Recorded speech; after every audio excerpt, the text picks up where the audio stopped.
ലോകത്തിലെ ആദ്യത്തെ യൂണിവേഴ്സിറ്റി സ്ഥാപിച്ചത് ഒരു മുസ്ലിം സ്ത്രീയാണ്, ഫാത്തിമ അൽ ഫിരി. ലോകത്തിലെ ആദ്യത്തെ യൂണിവേഴ്സിറ്റിയും മദ്രസയും സ്ഥാപിച്ചത് അവരാണ്.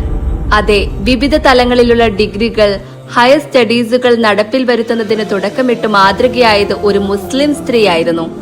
മൊറോക്കൻ നഗരമായ ഫെസിൽ ഫാത്തിമ അൽ ഫിരി ഒരു മസ്ജിദ് സ്ഥാപിച്ചു. അത് പ്രസിദ്ധമായ അൽ ഖറാവിയൻ യൂണിവേഴ്സിറ്റിയായി വികസിച്ചു.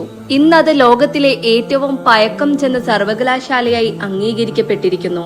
അവർ ഫെസിലെ വിശ്വാസികൾക്കിടയിൽ വളരെയധികം ബഹുമാനിക്കപ്പെടുന്ന സ്ത്രീയായിരുന്നു. യൂറോപ്പിൽ നിന്നും നോർത്ത് ആഫ്രിക്കയിൽ നിന്നുമുള്ള വിദ്യാർത്ഥികൾക്ക് നൽകുന്ന സ്കോളർഷിപ്പും അക്കാദമിക് പ്രോഗ്രാമുകളും ഫാത്തിമ അൽ ഫിരിക്ക് ബഹുമാന സൂചകം ഇന്നും അർപ്പിക്കുന്നു. ആൺകുട്ടികൾ സ്കൂളിൽ പോവുകയും പെൺകുട്ടികളെ വീട്ടിൽ പഠിപ്പിക്കുകയും ചെയ്തിരുന്ന കാലത്താണ് ഫാത്തിമ ജനിച്ചത്. എങ്ങനെയെങ്കിലും അത് മാറ്റണമെന്നതായിരുന്നു ഫാത്തിമ ആഗ്രഹിച്ചത്. അതവർ പ്രാവർത്തികമാക്കി.